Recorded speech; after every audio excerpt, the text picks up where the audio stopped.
Hello കൂട്ടുകാരെ, മാ കുക്കിൻ്റെ പുതിയൊരു വീഡിയോയിലേക്ക് എല്ലാവർക്കും സ്വാഗതം. പുതിയൊരു റെസിപ്പിയായിട്ടാണ് ഞാൻ ഇന്നിവിടെ വന്നിരിക്കുന്നത്. വീട്ടിൽ തന്നെ തയ്യാറാക്കാൻ പറ്റിയ ഒരു സിമ്പിൾ ആൻഡ് ഈസി ചിക്കൻ റെസിപ്പിയാണ് എന്ന് പറഞ്ഞു തരുന്നത്. ആദ്യം തന്നെ സവാള ചെറുതായിട്ട് ലോലമായിട്ട് അരിഞ്ഞെടുക്കുക. വളരെ കട്ടി കുറച്ച് വേണം സവാള ഒന്ന് അരിഞ്ഞെടുക്കാൻ. അതേപോലെ ഇഞ്ചി ഞാനിവിടെ ചെറിയൊരു കഷ്ണം ഇഞ്ചിയാണ് എടുക്കുന്നത്. അത് നല്ലോണം കഴുകി വൃത്തിയാക്കി ജസ്റ്റ് ചെറിയ കഷ്ണങ്ങളായിട്ട് ലോലവായിട്ടൊന്ന് അരിഞ്ഞെടുക്കുക. പിന്നെ വേണ്ടത് വെളുത്തുള്ളിയും അതിൻ്റെ തൊലിയെല്ലാം കളഞ്ഞ് നല്ലപോലെ ചെറുതാക്കി കട്ടി കുറച്ച് ഒന്ന് അരിഞ്ഞെടുക്കുകയാണ്. അതുപോലെ തന്നെ പച്ചമുളക്, എരിവിൻ്റെ അനുസരിച്ച് വേണം പച്ചമുളക് ചേർക്കാനായിട്ട്. അപ്പോൾ ഞാനിവിടെ ഒരു പച്ചമുളക് എടുക്കുന്നുണ്ട്. അത് നല്ലപോലെ ചെറുതായിട്ട് ഒന്ന് കട്ട് ചെയ്ത് എടുക്കുകയാണ് ചെയ്യുന്നത്. അപ്പോൾ ഇതെല്ലാം കട്ട് ചെയ്തൊന്ന് മാറ്റി വെച്ചിട്ടുണ്ട്. ഇനി നമ്മളുടെ മെയിൻ ഐറ്റമായ ചിക്കൻ ഞാൻ നല്ലതുപോലെ കഴുകി വൃത്തിയാക്കി എടുത്തിട്ടുണ്ട്. ജസ്റ്റ് കുറച്ച് എടുത്തിട്ടുള്ളൂ. അത് നമുക്ക് 1 ടീസ്പൂൺ മുളക് പൊടി, ഞാൻ കാശ്മീരി മുളക് പൊടിയാണ് എടുക്കുന്നത്. അതേപോലെ ഒരു പിഞ്ചിനുള്ള മഞ്ഞൾപ്പൊടി, മസാലപ്പൊടി, ഗരം മസാല, പച്ച മസാല പൊടിച്ചതാണ്. പിന്നെ കുറച്ച് ഉപ്പേ ചേർക്കുന്നുള്ളൂ. അതെല്ലാം കൂടി നല്ലവണ്ണം ഒന്ന് മിക്സ് ചെയ്ത് ചിക്കന് നല്ലവണ്ണം ഒന്ന് പുരട്ടി വയ്ക്കുക.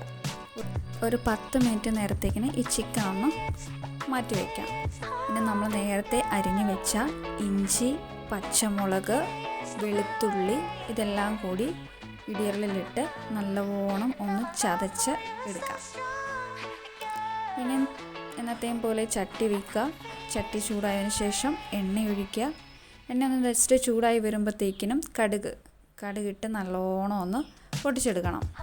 കടുക് ഒന്ന് പൊട്ടി വരുമ്പോഴേക്കും നമ്മൾ നേരത്തെ ചതച്ച് വെച്ച നമ്മുടെ ഇഞ്ചി, പച്ചമുളക്, വെളുത്തുള്ളി എല്ലാം കൂടി ഇട്ട് ജസ്റ്റ് ഒന്ന് മൂപ്പിക്കുക. അതൊന്ന് മൂത്ത് വരുമ്പോഴത്തേക്കിനും നേരത്തെ അരിഞ്ഞ് വെച്ച സവോളയും കുറച്ച് കറിവേപ്പിലയും കൂടി ഇട്ട് നല്ലവണ്ണം ഒന്ന് ഇളക്കി കൊടുക്കുക. അത് ജസ്റ്റ് ഒന്ന് വഴന്ന് വരുമ്പോഴത്തേക്കിനും ഗരം മസാല, അതായത് ചിക്കൻ മസാലയും മഞ്ഞൾപ്പൊടിയും കുറച്ച് കാശ്മീരി മുളക് പൊടി ഇട്ട് നല്ലവണ്ണം ഒന്ന് ഇളക്കി അതിൻ്റെ പച്ചമണം എല്ലാം ഒന്ന് കളഞ്ഞ് എടുക്കുക.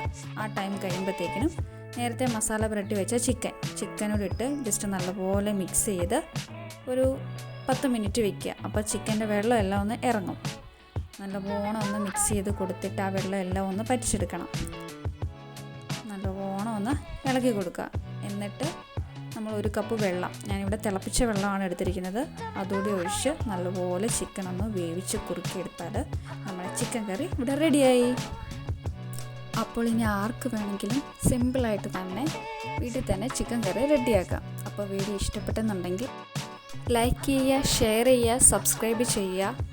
അപ്പം മാ കുക്കിൻ്റെ പുതിയൊരു റെസിപ്പിയായിട്ട് വീണ്ടും കാണുന്നവരേക്കും ടാറ്റാ.